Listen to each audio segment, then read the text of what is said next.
ಮಕ್ಕಳು ಅನುಭವಿಸಿದಾರಲ್ಲ, ಯಾರಿಗೂ ಬೇಡ. ಅದು ಎತ್ತು ತಾಯಂದಿರು ಅದನ್ನು ನೋಡಿಕೊಂಡು ಇಲ್ಲಿವರೆಗೂ ಕೋರ್ಟು ಕೇಸು ನ್ಯಾಯಾಧೀಶರಾದಂತಹ ಗೋಪಾಲ್ ಗೌಡ್ರಿಗೆ ವಂದನೆಗಳು. ಹಾಗೆ ಹಿರಿಯ ವಕೀಲರಾದಂತಹ KV ಧನಂಜಯ ಅವರು ಎಲ್ಲ ವರದಿಯನ್ನು ಅವರು ಮಾಹಿತಿಯನ್ನು ಎಲ್ಲ ನ್ಯೂಸ್ ಚಾನಲ್ಗೆ ಕೊಟ್ಟಿದ್ದಾರೆ. ಏನೇನಾಗಿದೆ, ಯಾವ ರೀತಿಯಾಗಿದೆ, ಯಾಕೆ ತನಿಖೆ ಸರಿಯಾಗಿ ಮಾಡ್ತಾ ಇಲ್ಲ ಅನ್ನೋದು ಪ್ರತಿಯೊಂದು ಅವರು ಒಂದೊಂದು ಸ್ಟೆಪ್ ಬೈ ಸ್ಟೆಪ್ ಹೇಳಿದ್ದಾರೆ. ಸೊ ನಾನಿಲ್ಲಿ ಏನು ಹೇಳ್ತಾ ಇರೋದು ಅಂತ ಹೇಳಿದ್ರೆ, ಇವತ್ತು ನಾನು ಒಂದು ಹೆಣ್ಣು ಒಂದೇ ಅಲ್ಲ, ನಾನು ಒಂದು ತಾಯಿ ಕೂಡ. ನನಗೂ ಮಗಳಿದ್ದಾಳೆ. ಪ್ರತಿ ಸಲ ನಮ್ಮೂರಲ್ಲೆಲ್ಲ ನಾವು ಧರ್ಮಸ್ಥಳ ಮಂಜುನಾಥ ಮೇಲೆ ಆಣೆ ಅಂತ ಹೇಳ್ತೀವಿ. ಅಂದರೆ ಪ್ರತಿಯೊಂದಕ್ಕೂ ಧರ್ಮಸ್ಥಳ ಮಂಜುನಾಥನ ಮೇಲೆ ಆಣೆ ಅಂದಾಗ ಧರ್ಮಸ್ಥಳ ಮಂಜುನಾಥ ನಿಜವಾಗ್ಲೂ ಹಾಗೆ ಗಟ್ಟಿಗೆ ಕೂತ್ಕೊಂಡೇ ಬಿಟ್ಟಿದ್ದಾನ ಅನ್ನೋಷ್ಟು ಕೋಪ ನನಗೂ ಬರುತ್ತೆ, ಹಾಗೆ ನಿಮ್ಮೆಲ್ಲರಿಗೂ ಬಂದಿರುತ್ತೆ. ಆದರೆ ಇವತ್ತಿಗೆ ಆ ಧರ್ಮಸ್ಥಳ ಮಂಜುನಾಥನೇ ಎದ್ದೇಳಿ, ನೀವೆಲ್ಲ ಹೋರಾಟ ಮಾಡಿ, ನಾನಿಲ್ಲಿದ್ದೀನಿ, ನಾವು ಧರ್ಮದಲ್ಲಿ ಇರಬೇಕು, ಇದು ಧರ್ಮ ರಕ್ಷಣೆಗಾಗಿ, ಇದು ಕರ್ಮಕಾಂಡ ಅಲ್ಲ, ಇದು ಧರ್ಮ ರಕ್ಷಣೆಗಾಗಿ ನಾವೆಲ್ಲ ಹೋರಾಡಬೇಕು ಅಂತ ನಮ್ಮನ್ನು ಇವತ್ತು ಸೇರಿಸಿದ್ದಾನೆ ಒಟ್ಟಾಗಿ ಅಂತ ಅನಿಸುತ್ತೆ. ಮನೆಯಲ್ಲಿ ಕೂತಾಗ ನನಗೆ ಮನಸ್ಸೆಲ್ಲ ಒಂಥರ ತಳಮಳ ಆಗ್ತಾ ಇರುತ್ತೆ.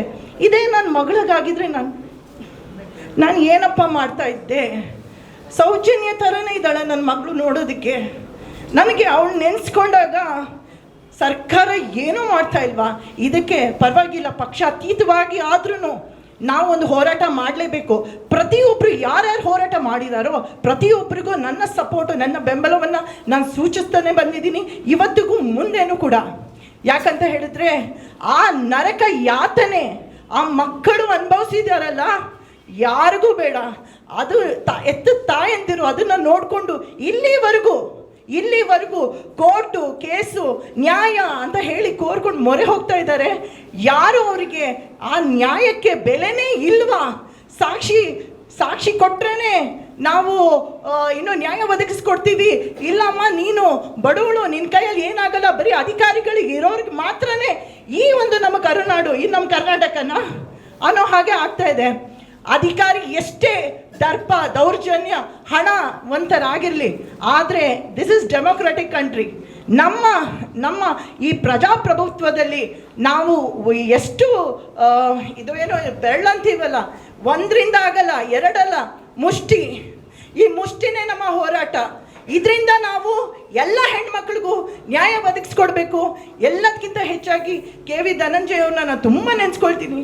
ಯಾಕಂದರೆ ಆ ವ್ಯಕ್ತಿ ಅದೇನು ಆ ದೇವರ ಒಂದು ಪವಾಡನ ಇಲ್ಲ, ದೇವರ ಒಂದು ಅಂದರೆ ತೋರಿಸ್ಕೊಟ್ಟಿರೋ ಒಂದು ರೀತಿನ ಗೊತ್ತಿಲ್ಲ, ಅವ್ರ ಹತ್ರ ಹೋಗಿದ್ದಾರೆ KV ಧನಂಜಯ ಅವ್ರ ಹತ್ರ. ಮತ್ತು ನಾರ್ಮಲಿ ಯಾರು ಕೇಸ್ ತೊಗೊಳ್ಳಲ್ಲ ಈ ಥರದ್ದು, ಅವ್ರು ತಗೊಂಡು ಧೈರ್ಯವಾಗಿ ಬಂದು ಎಲ್ಲ ಮಾಧ್ಯಮದಲ್ಲೂ ಕೂತ್ಕೊಂಡು ನೇರವಾಗಿ ಮಾತಾಡ್ತಾ, ಇದ್ದಿದ್ದಂಗೆ ಹೇಳ್ತಾ, ಸತ್ಯ ಜನರ ಮುಂದೆ ಬಿಚ್ಚಿಡ್ತಾ, ನಮ್ಮೆಲ್ಲರನ್ನೂ ಒಟ್ಟಿಗೆ ಸೇರಿಸಿರುವಂಥ ಎಲ್ಲ ಹಿರಿಯ ನ್ಯಾಯಾಧೀಶರಿಗೆ ಹಾಗೆ ಎಲ್ಲ ಹೋರಾಟಗಾರರಿಗೆ ನಾನು ವಂದನೆಯನ್ನು ಸಲ್ಲಿಸ್ತೀನಿ. ನಮ್ಮೆಲ್ಲರಿಗೂ ಈ ಒಂದು ವಿಚಾರದಲ್ಲೇ ಜಯ ಸಿಗಲಿ. ಏನೂ ಆಗಲಿಲ್ಲ ಅಂದರೆ ಮುತ್ತಿಗೆ ಹಾಕೋದೆ ವಿಧಾನಸೌಧಕ್ಕೆ. ಸಂಜಯ ನಮಸ್ಕಾರಗಳು. ಈ ವಿಚಾರ ಏನು SIT ರಚನೆ ಆಯಿತು ಅಂತ ಗೊತ್ತಾದ ತಕ್ಷಣ ನಾನು ಕೂಡ ಒಂದು ಸೋಷಿಯಲ್ ಮೀಡಿಯಾದಲ್ಲಿ ಒಂದು ಪ್ರತಿಕ್ರಿಯೆಯನ್ನು ಕೊಟ್ಟೆ. ಆ ಸಂದರ್ಭದಲ್ಲಿ ನೋಡಬೇಕು, ಯಾರು ಪ್ರಜ್ಞಾವಂತು ಅಂತ ಅನ್ಸ್ಕೊಂಡವ್ರೆ, ಯಾರು ಪೆನ್ ಹಿಡ್ಕೊಂಡವ್ರೆ, ಒಂದಿಷ್ಟು ಏನೋ ಬುದ್ಧಿ ಹೇಳ್ತಾರೆ ಜನಕ್ಕೆ ಅಂತ ಅನ್ಸ್ಕೊಂಡವ್ರೆ ಏನು ಪ್ರತಿಕ್ರಿಯೆ ಕೊಟ್ಟವ್ರೆ ಅಂತಂದರೆ, ಇದು ಹಿಂದೂಗಳ ವಿರುದ್ಧ ಮುಸಲ್ಮಾನರು ಮತ್ತು ಬೇರೆ ಎಲ್ಲ ಮಾಡ್ತಾ ಇರುವಂಥ ಒಂದು ಷಡ್ಯಂತ್ರ, ಆ ಥರದ್ದು ಸಾಕಷ್ಟು ರೀತಿಯ ಒಂದು ಪ್ರತಿಕ್ರಿಯೆಗಳನ್ನು ಕೊಟ್ಟರು. ನಾನು ಹೇಳಿದ್ದಿಷ್ಟೇ, ನಿಜಕ್ಕೂ ಕೂಡ ಅತಿ ಮಂಜುನಾಥನಿಗೆ ದೈವ ಭಕ್ತರು ಅಂತ ಅಂದರೆ ನಾವೇನೆ. ಅಣ್ಣಪ್ಪ ಸ್ವಾಮಿಗೆ ಏನಾದರೂ ಇವತ್ತು ರಾಜ್ಯದಲ್ಲಿ ಆಣೆ ಪ್ರಮಾಣದಲ್ಲಿ ಸತ್ಯದಲ್ಲಿ ನಂಬಿಕೆ ಏನಾದರೂ ಇಟ್ಟಿದ್ರೆ ನಾವು ಮಾಡೋದಾದರೆ ಧರ್ಮಸ್ಥಳಕ್ಕೆ ಬಾ ಅಂತ ಕರಿತೀವಿ ನಾವು. ಅಂಥ ಅಚಲವಾದಂಥ ಭಕ್ತಿ ಇಟ್ಟಂಥ ಜಾಗದಲ್ಲೇ ಇಂಥ ಒಂದು ಅನ್ಯಾಯ ಅತ್ಯಾಚಾರ ನಡೀತಾ ಇದೆ ಅಂತ ಅಂದಮೇಲೆ ಇದಕ್ಕೆ ನಿಜಕ್ಕೂ ಕೂಡ ಕನಿಷ್ಠ ಮಟ್ಟಕ್ಕೆ ಸ್ಪಂದಿಸ್ತೇ ಹೋದ್ರೆ, ಕನಿಷ್ಠ ಮಟ್ಟಕ್ಕೆ ಧ್ವನಿ ಎತ್ತೇ ಹೋದ್ರೆ ನಿಜಕ್ಕೂ ಮನುಷ್ಯರಾಗ್ಬಿಟ್ಟು ನಾವು ವೇಸ್ಟ್ ಆಗ್ಬಿಡ್ತೀವಿ. ಇಷ್ಟಂತೂ ಸತ್ಯ.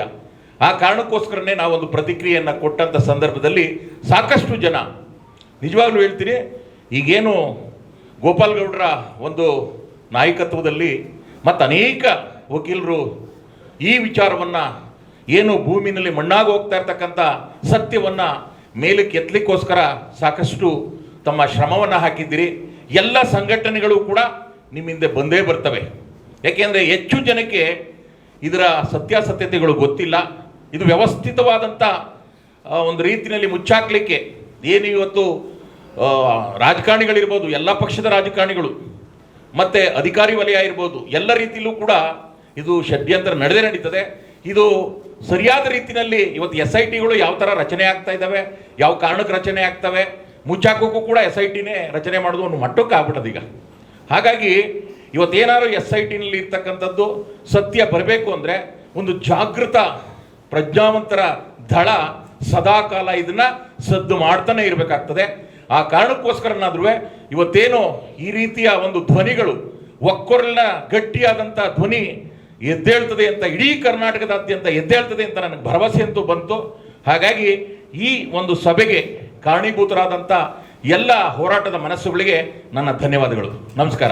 ನಾವಂತೂ ಕರ್ನಾಟಕ ಸಂಘಟನೆಗಳ ಒಕ್ಕೂಟದಲ್ಲಿ ಒಂದಿಷ್ಟು ಸಂಘಟನೆಗಳು, ಪ್ರಗತಿಪರವಾದಂಥ ಸಂಘಟನೆಗಳಿದ್ದಾವೆ. ಯಾವತ್ತೂ ನಿಮ್ಮ ಜೊತೆಯಲ್ಲಿ, ಈ ಹೋರಾಟದ ಜೊತೆಯಲ್ಲಿ ನಾವು ನಿಮ್ಮೊಟ್ಟಿಗೆ ಹೆಜ್ಜೆ ಇಡ್ತೀವಿ ಅಂತೇಳಿ ಈ ಸಂದರ್ಭದಲ್ಲಿ ನಾನು ಮಾತನಾಡ್ತೀನಿ. ನಮಸ್ಕಾರ.